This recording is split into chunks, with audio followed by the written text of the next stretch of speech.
नमस्कार मित्रों, कैसे हो प्यारे दोस्तों। उम्मीद करती हूँ आप सब अच्छे होंगे। आज बहुत दिनों बाद वीडियो बना रही हूँ दोस्तों। बहुत दिन से टाइम ही नहीं मिल पा रहा था।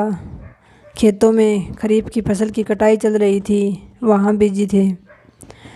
तो दोस्तों आज वीडियो बना रही हूँ कि राजस्थान का एक अभ्यर्थी आखिर करे तो क्या करें दोस्तों, जिन्होंने पिछली भर्ती में एग्ज़ाम दिया था, जो आज तक परिणाम का इंतज़ार कर रहे हैं। जैसे दोस्तों हम व्याख्याता भर्ती की बात करें तो मई जून में ये भर्ती निकली थी 2022 में। उसके बाद दोस्तों 15 अक्टूबर को इसका पेपर हुआ था और आज 10 अक्टूबर हो गई दोस्तों। पूरा एक साल होने को आया है, 5 दिन शेष हैं। फिर भी आज भी हमें परिणाम का इंतज़ार ही है। तो एक तैयारी करने वाला अभ्यर्थी दोस्तों आखिर कितना धैर्य रखे, कहाँ तक अपने मन को समझाएं। और फिर अब आचार संहिता लग गई दोस्तों, इसमें भी ये नहीं पता कि अब ये भर्ती प्रक्रिया पूरी होगी या नहीं होगी। इसको बीच में लटका कर ही छोड़ेंगे।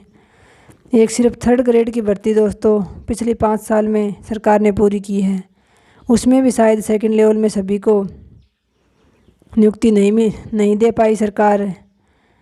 और दोस्तों 2nd ग्रेड और 1st ग्रेड की तो एग्ज़ाम भी 3rd ग्रेड से पहले हुई थी, उसके बाद भी ये भर्ती लटकती ही रह गई। अब करें तो करें क्या दोस्तों, इस सिस्टम के आगे हार गए हैं बिल्कुल ही। ना तो कुछ आगे पढ़ने का मन करता है।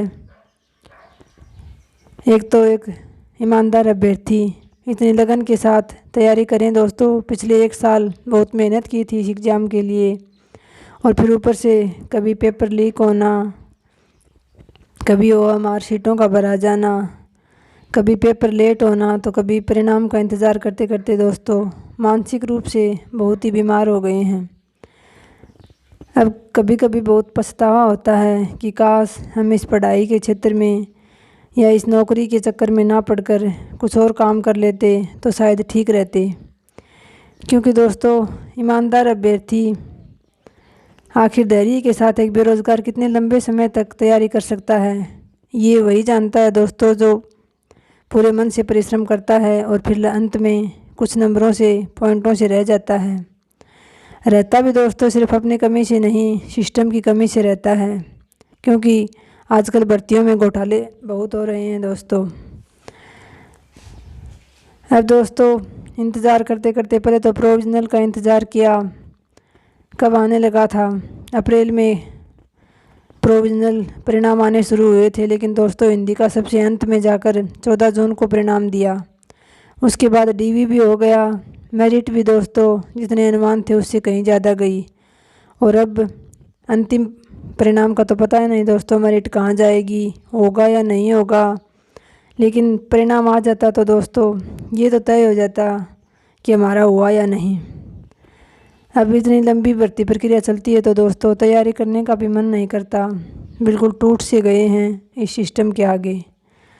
अब और क्या कहूँ दोस्तों, जो दोस्त आगे की भर्ती के लिए तैयारी में लगे हुए थे पूरे जी जान से, जो कहीं घर से बाहर दूर जाकर कोचिंगों में लगे हुए हैं, उन्हें भी कल बहुत बड़ी निराशा हाथ लगी है। क्योंकि सभी को उम्मीद थी दोस्तों कि सरकार जाते जाते नई भर्तियाँ ज़रूर निकालेगी, लेकिन सरकार ने तो बेरोज़गारों को बिल्कुल ही निराश कर दिया। कल से आचार संहिता भी लागू हो गई और सरकार ने कोई नई भर्ती नहीं निकाली, जबकि व्याख्याता और 2nd ग्रेड की भर्तियों को तो वित्तीय स्वीकृति भी मिल चुकी थी। उसके बाद भी दोस्तों सरकार ने 1 लाख भर्तियों का जो घोषणा की थी ना, उसका कोई वर्गीकरण किया। युवाओं के लिए तो सरकार ने बहुत ही सभी युवाओं को निराश कर दिया है। अब करें भी तो क्या करें दोस्तों, जिनका संभव है पढ़ना वो तो पढ़ते रहें दोस्तों, और बाकी इस सिस्टम के आगे मानसिक रूप से बहुत बीमार हो गए हैं।